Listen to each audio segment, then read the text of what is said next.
साथियों नमस्कार। BEd exam 2022 ज्ञान एवं पाठ्यक्रम कुछ महत्वपूर्ण प्रश्न हैं जो दीर्घ उत्तरीय प्रश्नों से संबंधित है। आइए देखते हैं। तो प्रश्न है, शिक्षा के वैयक्तिक उद्देश्य क्या है, विवेचना कीजिए। तो शिक्षा के वैयक्तिक उद्देश्य का अर्थ क्या है, सबसे पहले हमें इस विषय को ध्यान में रखना है। तो वैयक्तिक उद्देश्य इस संसार के विभिन्न समाजों में प्राचीन काल से लेकर आज तक शिक्षा के वैयक्तिक उद्देश्य पर किसी न किसी रूप में विचार होता आया है, पर आधुनिक शिक्षा मनोविज्ञान की प्रगति के कारण इस उद्देश्य पर खास तौर पर बल दिया जाने लगा है। वैयक्तिक उद्देश्य, वैयक्तिकता का जो सीधा सा अर्थ है वो आध्यात्मिक वैयक्तिकता से है।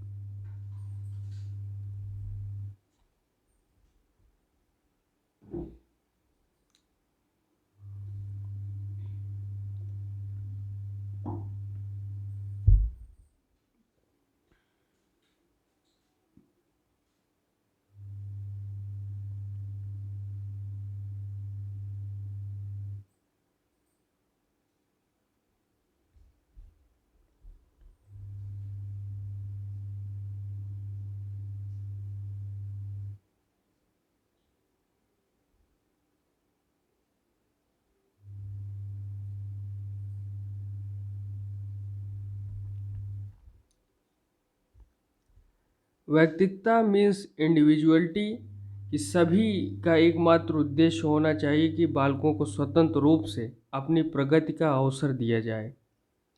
वैयक्तिक उद्देश्य के रूप में आत्माभिव्यक्ति का उद्देश्य, बालक अपने मन की बातों को व्यक्त कर सके।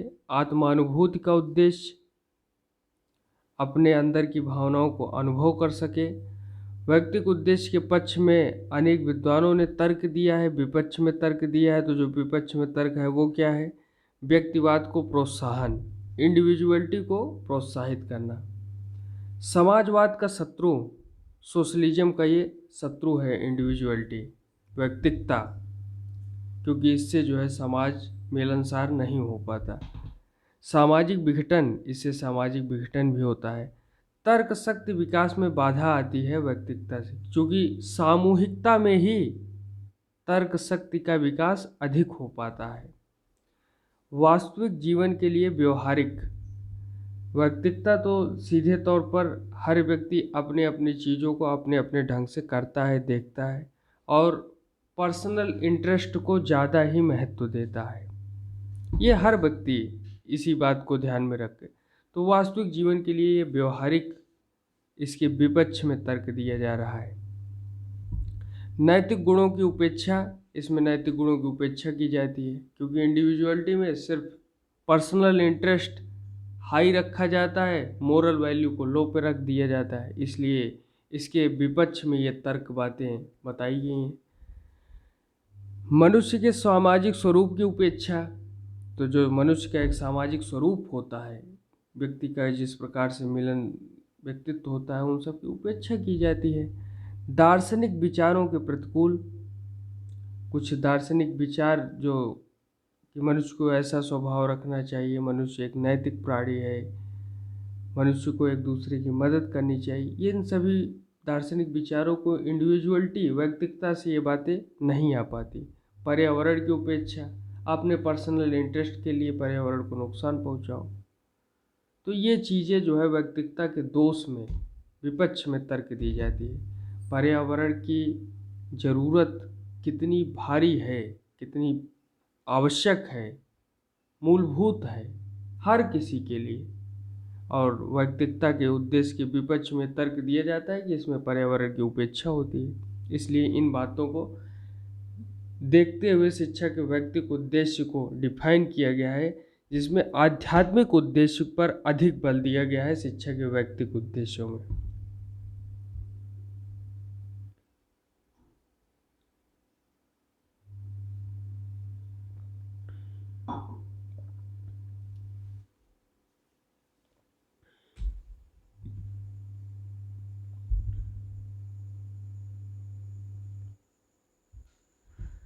अब अगले प्रश्न पर आते हैं, शिक्षा के सामाजिक उद्देश्य क्या है।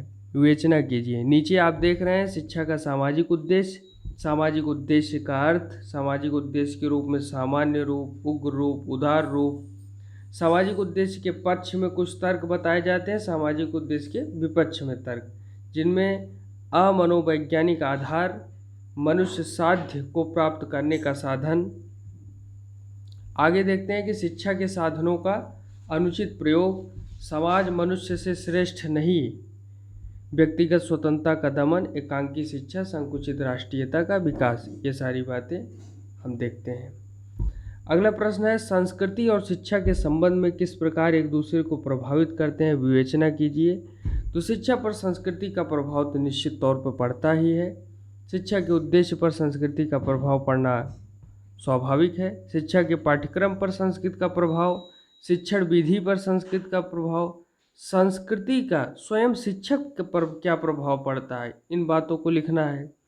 विद्यार्थी पर संस्कृति का प्रभाव, विद्यालय पर संस्कृति का प्रभाव, अनुशासन पर संस्कृति का प्रभाव और संस्कृति पर शिक्षा का प्रभाव। एजुकेशन का भी संस्कृति पर प्रभाव पड़ता है। संस्कृति का शिक्षा पर पड़ता है तो संस्कृति पर शिक्षा का प्रभाव भी पड़ता है। अगले प्रश्न की तरफ आगे बढ़ते हैं। सबसे नीचे आप देख रहे हैं अनुशासन का अर्थ, अनुशासन की नवीन अवधारणा तथा प्रकार बताइए। अनुशासन का अर्थ तो कहा जाता है कि अनुशासन ही एक राष्ट्र को महान बनाता है।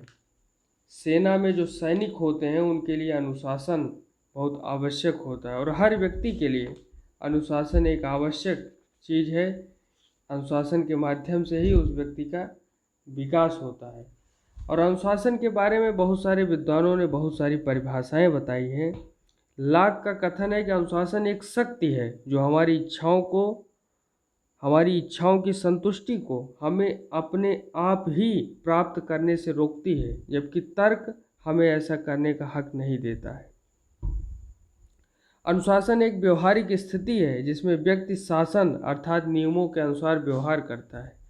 अनुशासन का अर्थ अनुकूलन, अनुकृत, आज्ञा पालन है। इसका आशय तुम्हें बताया जाए वह करो से है।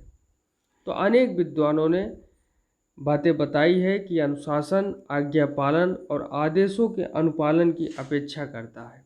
इस प्रकार से अनुशासन का अर्थ, अनुशासन की नवीन अवधारणा क्या है कि स्वयं नियंत्रण, खुद पर नियंत्रण करके उचित मूल्यों, आदर्श, नियमों एवं प्रवृत्तियों का निर्माण करें जिससे वे स्वयं अनुशासन के महत्व को समझें तथा स्वप्रेरित होकर अनुशासित ढंग से सहयोगात्मक प्रवृत्ति से कुशलतापूर्वक जीवन व्यतीत करना सीख जाएं। और इस प्रकार अनुशासन की नवीन अवधारणा को मुक्तात्मक विचारधारा के नाम से भी बतलाया गया है। अनुशासन के प्रकार में हम देखते हैं सृजनात्मक अनुशासन, प्रतिबंधात्मक अनुशासन, उपचारात्मक अनुशासन। सृजनात्मक अनुशासन, अनुशासन का वह स्वरूप बालक को सदैव किसी न किसी कार्य में संलग्न रखकर अनुशासन स्थापित करने का हिमायती है। जब बालक के पास कोई कार्य नहीं होता है तभी वे अनुशासनहीनता करते हैं। इसलिए कक्षागत परिस्थितियों में बालक को किसी न किसी कार्य में संलग्न करके अनुशासनहीनता से रोका जाता है। इससे बालक अपनी सृजनात्मक क्षमता को निखारने का मौका भी मिलता है और एक शिक्षक को सृजनात्मक अनुशासन कायम रखते हुए अनेक बातों को ध्यान में रखते हुए बालकों को अनुशासन में रखने का मौका मिलता है। और विद्यार्थियों को सदैव धनात्मक प्रोत्साहन देते रहना चाहिए। और इन सब कुछ महत्वपूर्ण बातें हैं जिन बातों को ध्यान में रखकर एक शिक्षक को अपने छात्रों को अनुशासित रखता है। प्रतिबंधात्मक अनुशासन में, अनुशासन के इस रूप में शिक्षक शिक्षार्थियों के कार्यों, आचरण, व्यवहार पर निगरानी रखते हुए तरह तरह के प्रतिबंध लगाकर उसे अनुशासित करते हैं। एक शिक्षक को प्रतिबंधात्मक अनुशासन की स्थापना हेतु कुछ बातों पर ध्यान रखना आवश्यक है। विद्यार्थियों के नाम तथा पारिवारिक पृष्ठभूमि की जानकारी रखनी चाहिए। पाठ को सरल एवं रोचक ढंग से पढ़ाना चाहिए। पढ़ाते समय पूरा ध्यान विद्यार्थियों की गतिविधियों पर होना चाहिए। कक्षा में सभी प्रकार की सुविधाएं उपलब्ध होनी चाहिए। छात्रों में सहानुभूति एवं आत्मविश्वास उत्पन्न करना चाहिए। उपचारात्मक अनुशासन, इस अनुशासन से आशय यह है कि जो विद्यार्थी अनुशासनहीनता फैलाए उसकी समस्त पृष्ठभूमि की जानकारी अर्जित करके उसका निदान या उपचार किया जाना चाहिए। इसके लिए शिक्षक को कई प्रकार के साधन अपनाने पड़ते हैं। अनुशासनहीनता उत्पन्न करने वाले छात्रों को कक्षा से हटा दिया जाता है, दंडात्मक कार्यवाही होती है, अनेक प्रकार की बातें आती हैं जो अनुशासन के अर्थ और अनुशासन की नवीन अवधारणा और प्रकार में बताई गई हैं। तो इस प्रकार से इन जो प्रश्न है ये बहुत ही महत्वपूर्ण है, आने वाले एग्जाम में संभवतः पूछे भी जा सकते हैं, इसलिए हमें इसे तैयार करना अति आवश्यक है। अनेक प्रश्नों की श्रृंखला इसी क्रम से हम लाते रहेंगे। धन्यवाद। जय हिंद।